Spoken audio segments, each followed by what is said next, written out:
Hey, I'm Bacon, and I want to talk about fun. Few concepts are as simultaneously central and contested in the TTRPG hobby as fun. Even among those who disagree about the importance of fun as a qualifier and its quantification, it seems obvious that games should be fun.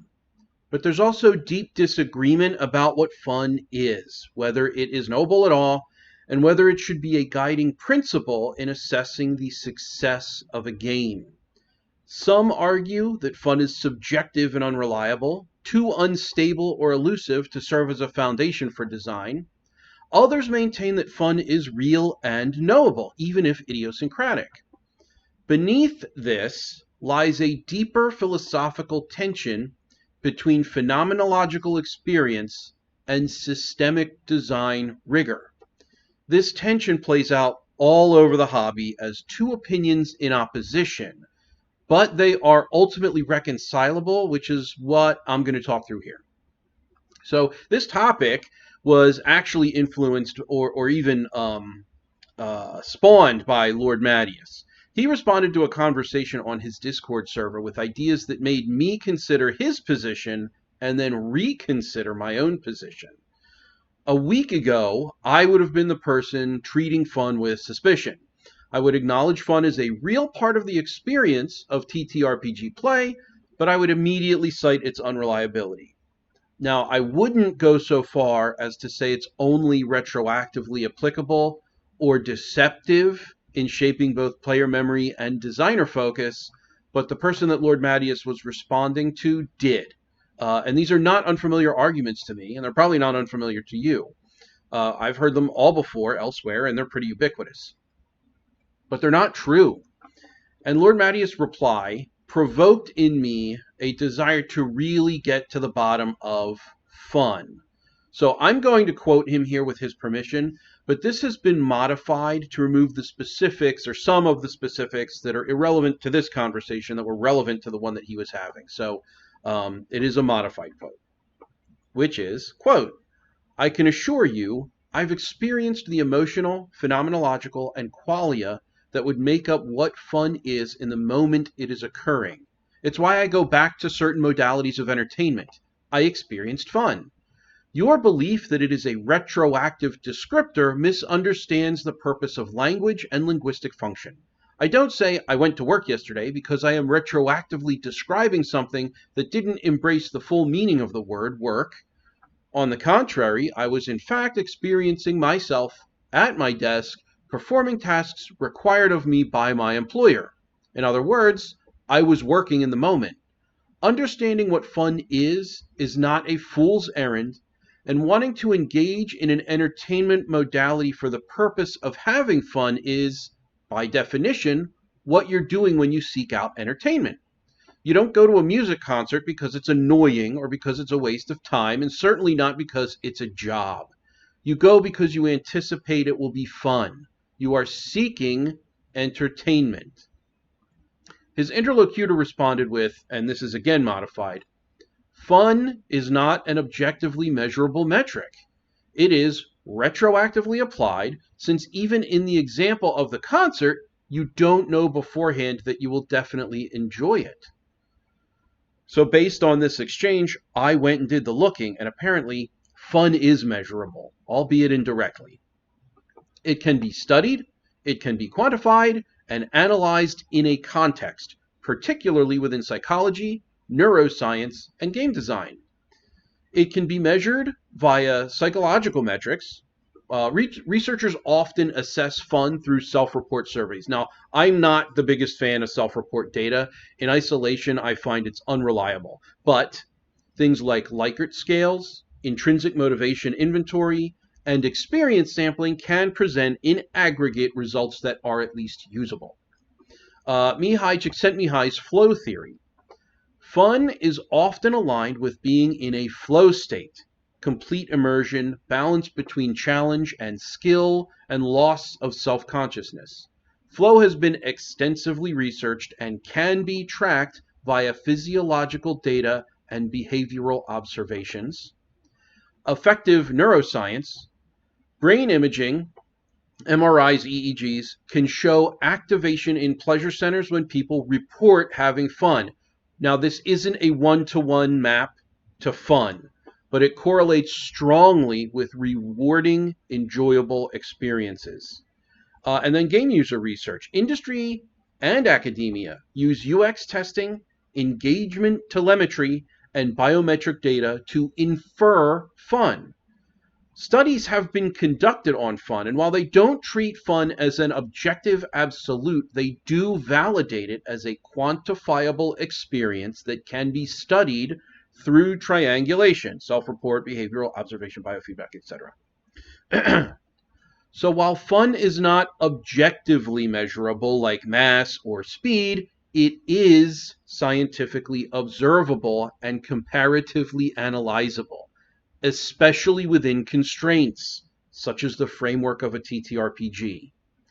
However, I'm going to call the anti-fun side, it's not really the anti-fun side, but just for the ease of this discussion, the anti-fun side of the debate keys into a risk that focusing on fun produces, that being a potential flattening of the TTRPG experience, but I will return to this later. By contrast, Lord Mattias' side of the argument argues that fun is not only real, it is foundational. Fun is not an illusion or a post hoc rationalization, but a lived, embodied experience that players feel in the moment. To deny or devalue it is to ignore the phenomenological basis of why people return to games in the first place.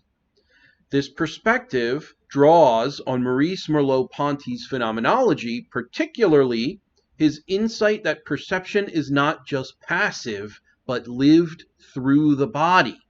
When players say they had fun, they are reporting something they felt, something with emotional and experiential content. It is not mere language play. It reflects real human engagement. I mentioned earlier, Mihai I'll get it right this time. I did it pretty well the first time. Mihai Csikszentmihályi's concept of flow is important to quantifying fun, but it's also important in qualifying it as a lived, embodied experience. Flow identifies a state of deep absorption, challenge, and enjoyment as central to meaningful activity. It is not shallow pleasure. It is structured, skillful, and effortful. What players call fun frequently overlaps with this zone of optimal experience. As John Dewey argued in 1934, the quality of an experience is a legitimate domain of inquiry, and experiences, even when ephemeral, shape memory, identity, and future behavior. Fun, in this view, is not trivial. It may include tension, fear, sorrow, laughter, and awe.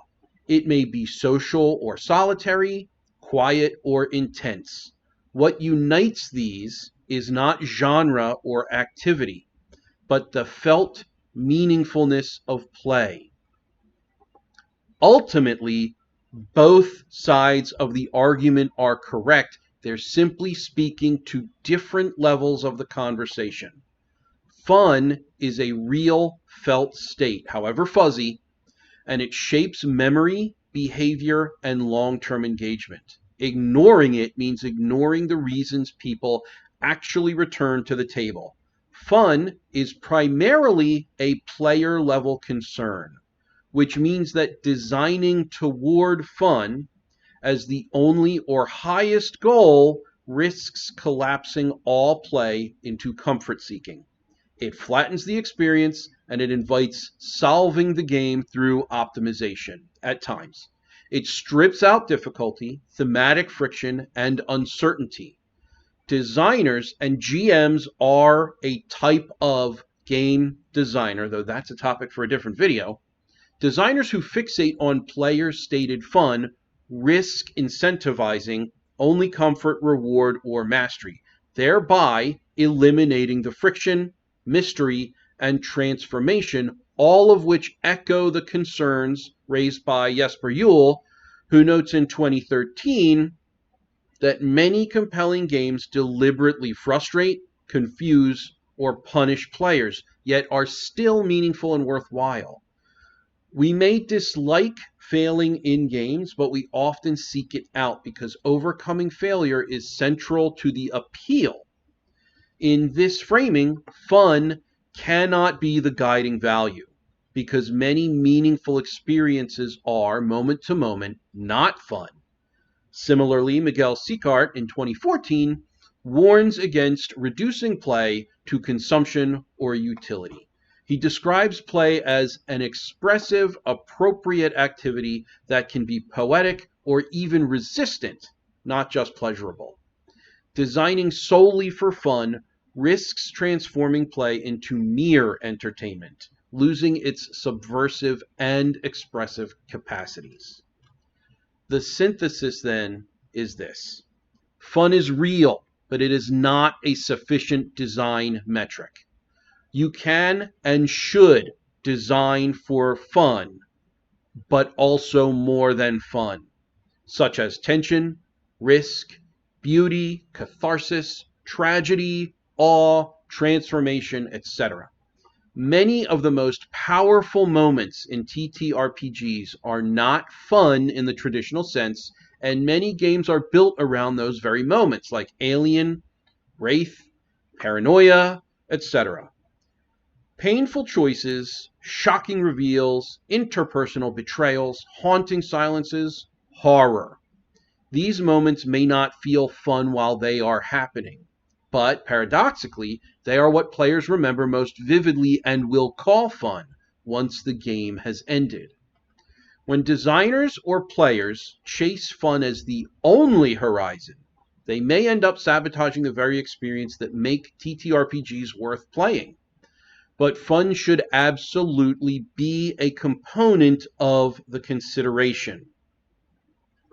Fun is not a mistake. It is a signal. It is an indicator of resonance, of flow, of engagement, of personal satisfaction and reward and meaning. But it is not the full terrain. A wise designer respects fun without being ruled by it, and a wise player trusts their feelings without letting them become the sole compass. Design, like play itself, is richer when it aims higher than comfort, and fun, far from being a distraction, should be a part of that ascent. Thank you so much for listening. I hope you have a wonderful weekend, and I'll see you in the next one. Take care, everyone.